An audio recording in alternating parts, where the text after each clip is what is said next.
Hello, welcome to BibleDudes. My name is Michael Homan, and we're going to focus on the prophets who worked after the exile. When I say exile, I'm referring to the Babylonian exile of the Judeans, which took place from 586 BCE, when Jerusalem was destroyed, and the ruling class was forced to live in Babylon, until 538 BCE, when Cyrus the Great, the king of Persia, issued a decree allowing all the conquered Judeans to return to their homeland. So the exile lasted 48 years in total. Everything after 538 BCE is going to be called Post-Exilic. The prophets we'll be examining include 3rd Isaiah, also known as Trito-Isaiah, Haggai, Zechariah, Malachi, Joel, and last but not least, Jonah. Here's where we're at in the Tanakh, which is another term for the Hebrew Bible or Old Testament.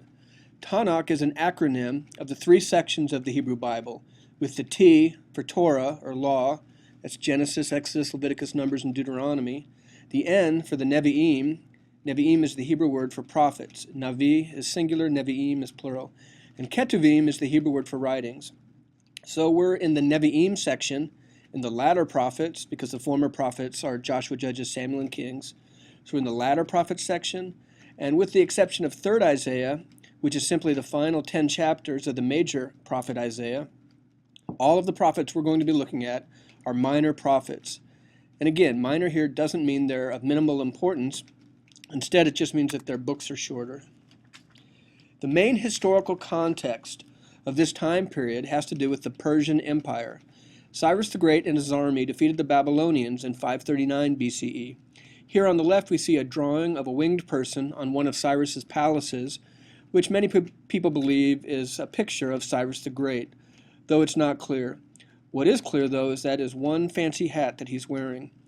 Cyrus was buried at Parsegad in Iran, and you can visit the tomb today that we see here on the right, but it's empty.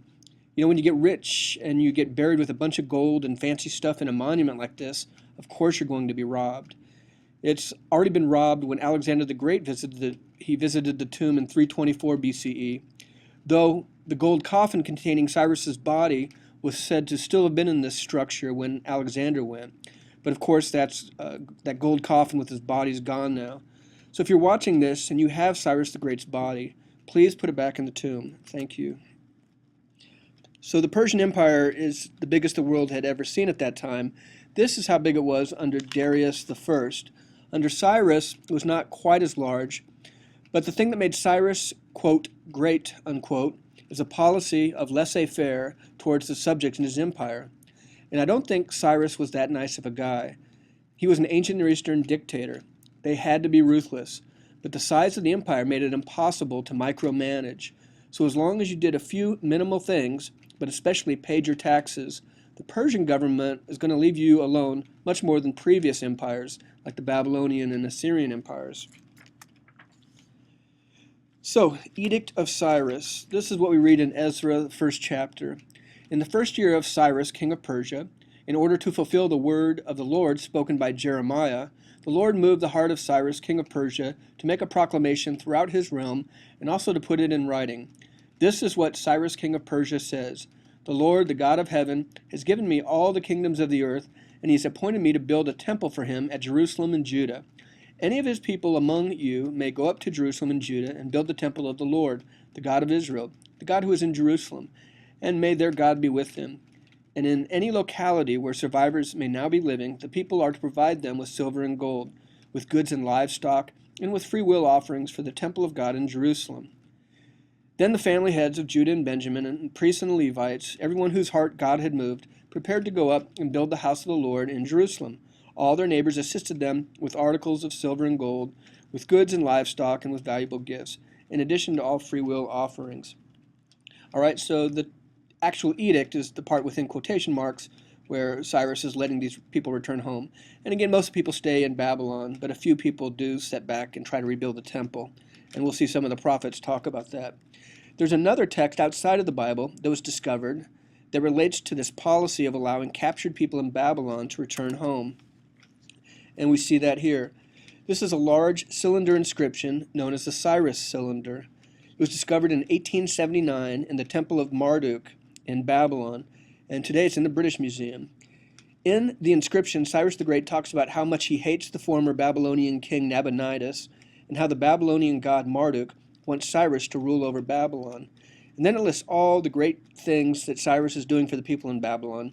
One of these things is that he is letting conquered and enslaved people in Babylon return home. Some people call this the first charter of human rights, but mostly that's baloney. This idea that's so often misquoted is based on a widely circulated mistranslation of the text that claims outrageous things for the time. Claims that Cyrus wanted to do things like let people have the freedom to choose their own religion, wanted to abolish slavery, and that Cyrus was going to be he was only going to rule over you if you wanted him to. And of course, all of that is those are great things, but for an ancient document, that's baloney. But what the cylinder seal really does is state that some enslaved and conquered people in Babylon could return home. All right, so that's a cylinder of Cyrus, or the Cyrus cylinder. So let's take a moment here and reflect on some of these earlier predictions made by the exilic and pre-exilic prophets. So some are accurate, as we'll see, some aren't. So these prophets often predict the destruction, but they're not so accurate about what's going to happen with this new Israel or new Jerusalem. But here's where they're accurate. 2nd Isaiah has an idea that Cyrus is becoming more and more powerful and that he's going to conquer Babylon, and that happens. And the captives are going to be able to return with the Edict of Cyrus. That's predicted in Jeremiah and Ezekiel. But they're not so accurate with this idea that the glory of Yahweh is going to be revealed to all, and all the people in the world are going to worship Yahweh. That never happened. Also, this eschatological day of Yahweh, where everything's destroyed and it's Judgment Day, that never happened, thankfully. This idea that the Davidic kingdom will come back and a descendant of David as the Messiah will rule over this new Jerusalem, capital city, or this idea of a new heart, a new covenant that's written on people's hearts of all the people in the world, that never happened either. All right, let's start off with 3rd Isaiah. Scholars divide the book of Isaiah up into 3 separate authors, writing at 3 very different time periods. The times at which they write obviously impacts their messages. So, 1st Isaiah, the actual Isaiah, he's the 8th century BCE prophet, lives in Jerusalem, hangs out with King Hezekiah, latter part of the 8th century. 2nd Isaiah is the exilic prophet. He's the author of chapters 40 through 55, lives in Babylon at a time when Jerusalem's in ruins and the Persian ruler Cyrus is getting more and more powerful. So maybe sometime between 550 and 540 BCE. Then 3rd Isaiah, the one we're looking at here, final 10 chapters of Isaiah. And this is a returning to Judah after 539 BCE, but before 515 BCE when the temple is rebuilt. So 3rd Isaiah has a message of hope. 1st Isaiah's message is, you better get your act together, Judah, or the Assyrians are going to conquer you. 2nd Isaiah is after the Babylonian destruction, which is a message of cheer up, comfort my people, Jerusalem's paid double for her sin. And 3rd Isaiah is a message of hope, and we're going to rebuild Judah. All right, so here's a passage from 3rd Isaiah. Yahweh, do not let your anger go too far, and do not remember guilt forever. Look, please, we are all your people. Your holy cities have become a desert. Zion has become a desert. Jerusalem a wasteland. Our holy and glorious temple, in which our ancestors praised you, has been burnt to the ground. All our delight is in ruins. Yahweh, can you restrain yourself at all this? Will you stay silent and afflict us beyond endurance? So they're trying to beg Yahweh to help intercede and help them rebuild the temple. All right, so they're trying to keep alive 2nd Isaiah's message of Yahweh's universal revelation also, that he's going to be a God for all the people. All right, so Haggai and Zechariah are usually paired together because they're working around the same time, and they're both focused on motivating the people to rebuild the temple. So it's around the time of 520 BCE, because the temple is going to be rebuilt in 515 BCE. Here's a passage from Haggai chapter 1. Is it a time for you to live in your houses with roofs, while the house lies in ruins. The house is in reference to the temple here. Go up to the mountain and bring wood and build the house, so that I will be pleased with it and will appear in my glory. All right, so he's trying to get people motivated by making them feel guilty about rebuilding their own houses, but not rebuilding Yahweh's house. All right, Zechariah is around the same time as Haggai, trying to get the temple rebuilt. Here's a passage from the first chapter of Zechariah. I've returned to Jerusalem with compassion. My house will be built in it. My cities will again overflow with goodness, and Yahweh will again comfort Zion and choose Jerusalem. All right, so the temple is finally rebuilt in 515 BCE. There were people who had seen the original temple that was destroyed in 586 BCE who saw the new temple, and they cried because, it just wasn't as nice. They remember the old temple, they see the new one, it's not as nice, and they cry. These would have been pretty old people because there's 71 years between the destruction and the rebuilding.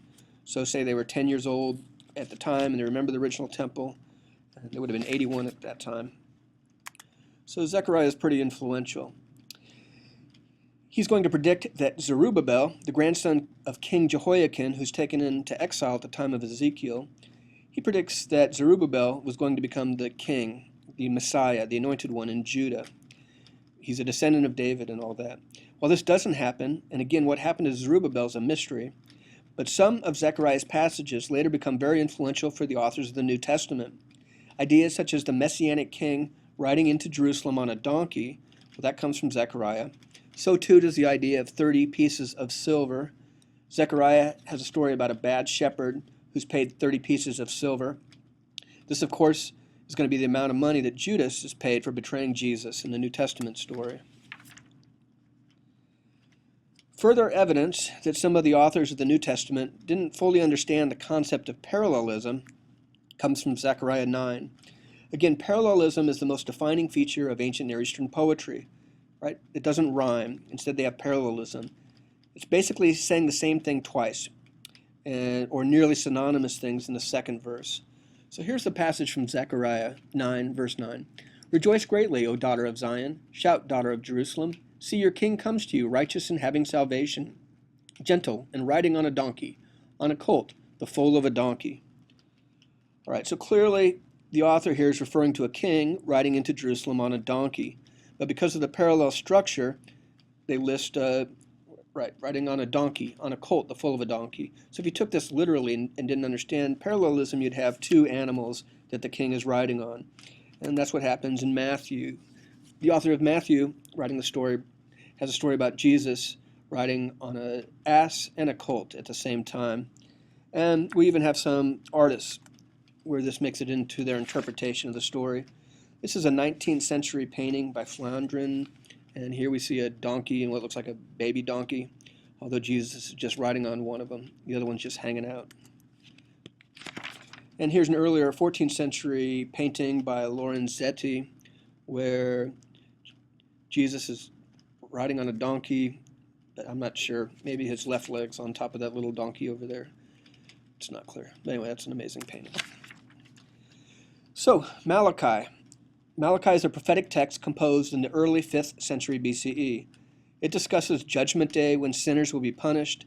It's most famous for the idea that Elijah the prophet will return right before the day of Yahweh. For Christians, they believe that John the Baptist was the Elijah who he's the Elijah character predicted in Malachi.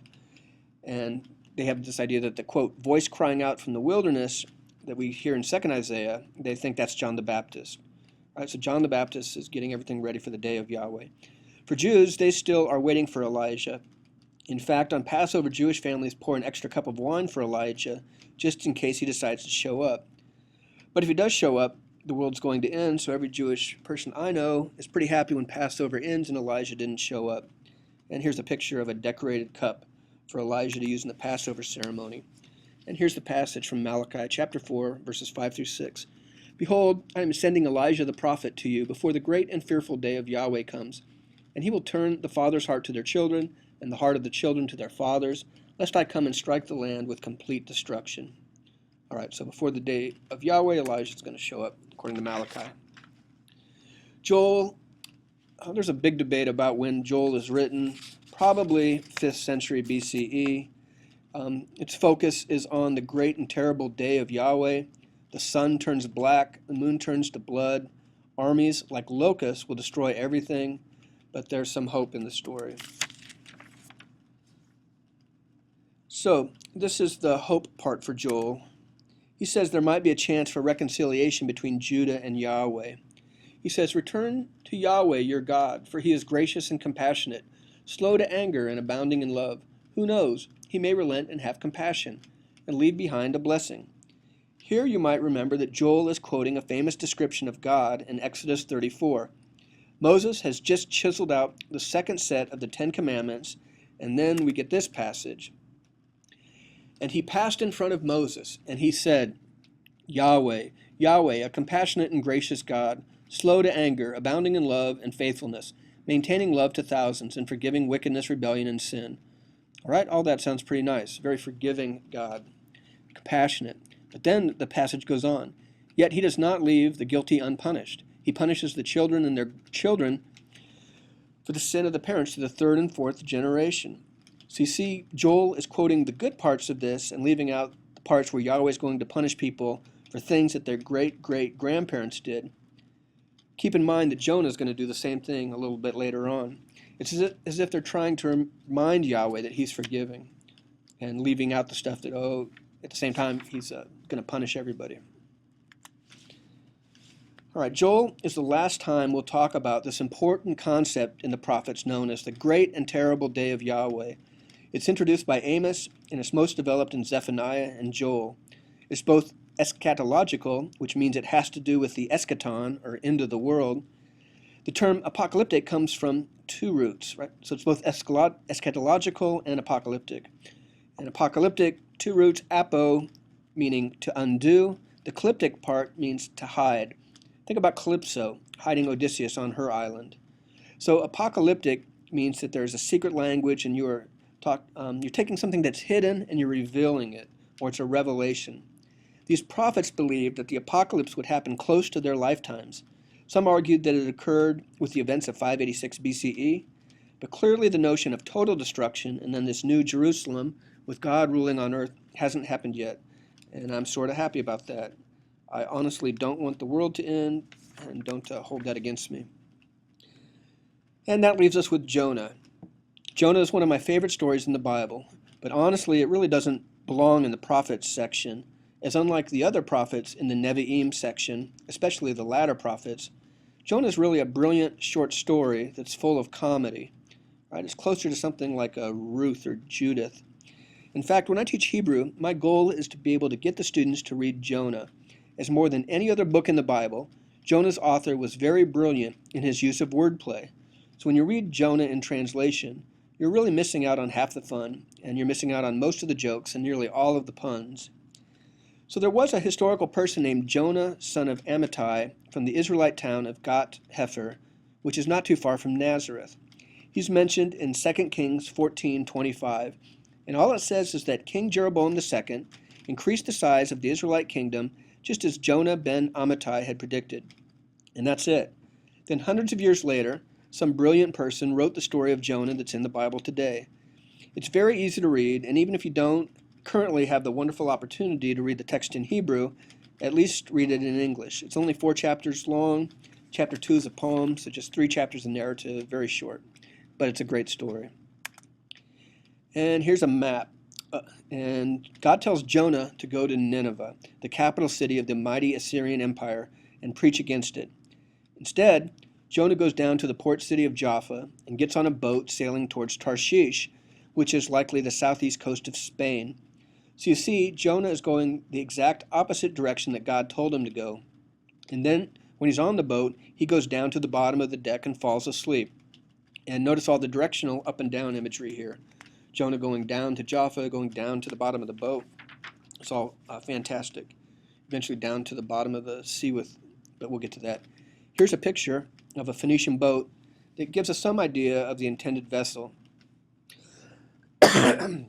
Excuse me. While Jonah is sleeping, Yahweh causes a violent storm to stir up, and the sailors all start praying to their various deities. They use lots to find out who's responsible for the storm. So it's like they're casting dice to find out who the gods are angry with. and the lot falls on Jonah.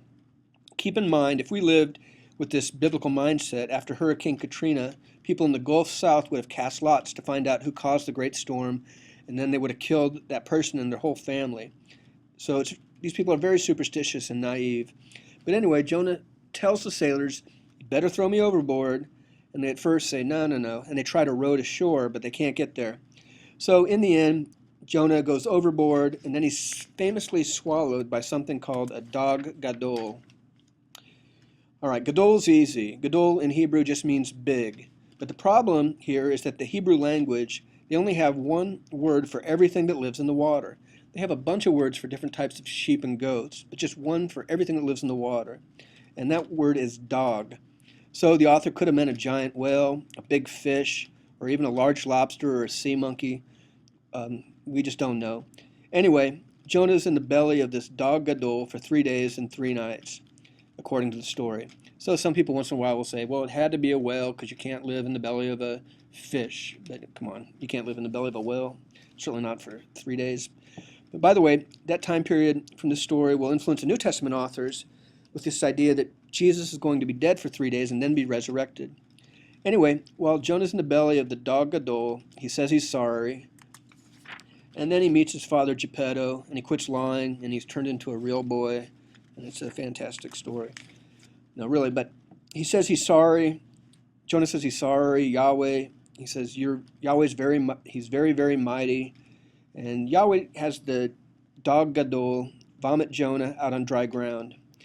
And think about just how bad Jonah would have smelled and how cats would have followed him all around. Anyway, Jonah reluctantly goes to Assyria. And the text says Nineveh is so big it takes 3 days to walk across it. Jonah travels in 1 day's worth of walking, and he proclaims, 40 days and Nineveh will be destroyed. All right, remember when Amos went to Israel and said Israel would be destroyed, and the priest there at Bethel wanted to kill Amos for treason? Well, that doesn't happen here. It's like the biggest miracle in the world takes place, and this is part of the comic stuff. Nineveh, the mightiest city in the world, with a vast and ruthless army, well, they all decide to repent. They put on sackcloth, which is very uncomfortable. Even the animals, the text says, repented and put on sackcloth. So imagine a herd of repentant goats wearing sackcloth. So I've seen goats eat sackcloth before but never wear it. So it's kind of ridiculous, but it's funny. But anyway, the king, all the Assyrian people, and all their animals, they all repent, and God decides, I don't think I'm going to destroy Assyria. And this infuriates Jonah. He says, that's why I went to Tarshish. I knew that you're a gracious, compassionate God, slow to anger and abounding in love. Let's look at that passage. Gracious God and merciful, slow to anger and abounding in steadfast love and forgiving of evil. And Jonah's upset. He asked God to kill him. So we have Moses, Jeremiah, and Jonah all asking for death, showing being a prophet's not an easy job.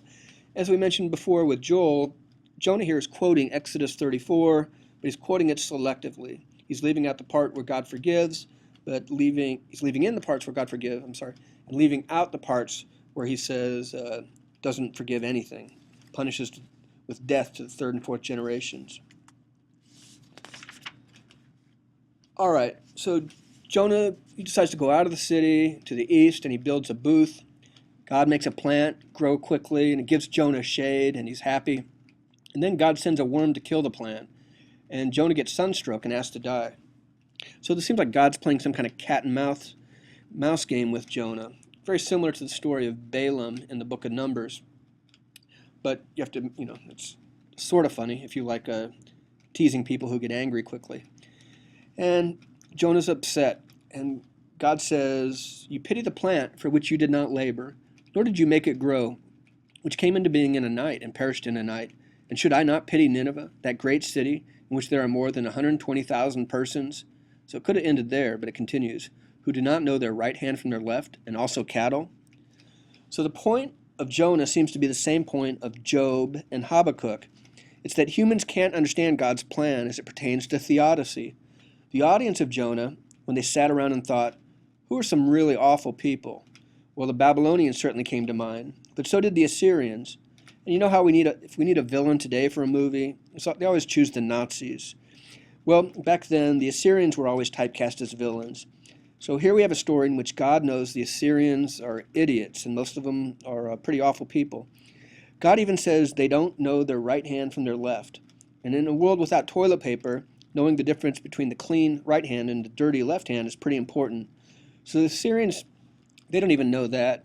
So God is clear that the Assyrians repenting doesn't mean a whole lot, and yet he lets them live. While God allowed the Israelites to be destroyed by these same Assyrians, and God allows the Judeans to be violently destroyed by the Babylonians. So profoundly here, Jonah is admitting that bad things happen to good people, and also the opposite, but humans can't understand God's plan. All right, well, here's a mosque that they claim Jonah is buried in. It's on the ruins of Nineveh in Mosul, Iraq. Tradition says this is where Jonah's buried, and this is amazing, they even claim to have a tooth from the whale inside. So that's it. And here's another tomb that claims to have the body of Jonah, and by the way, neither one does, but this one's just north of Hebron, and it's an old picture, but the point is, nobody knows where Jonah is buried. The story of Jonah is a myth intended to be a comic story that speaks profoundly about theodicy. So on the one hand it's funny, but the other it has an amazing message. It might not seem so funny today as you read it, because you know how if a joke is just a couple of years old, it seems stale? Well, this joke in Jonah is 2,500 years old. But even today, if you had a movie in which a giant fish vomits a person out on dry land, or a bunch of depressed cows get dressed up in uncomfortable clothes, I could still see that as being funny. So that is all I have for these amazing exilic prophets. They lived in a turbulent time when the power structure was changing, and certainly Judah's infrastructure was disorganized and dangerous. But the important thing, I guess, that unites them all is that they had hope. And thanks for your attention.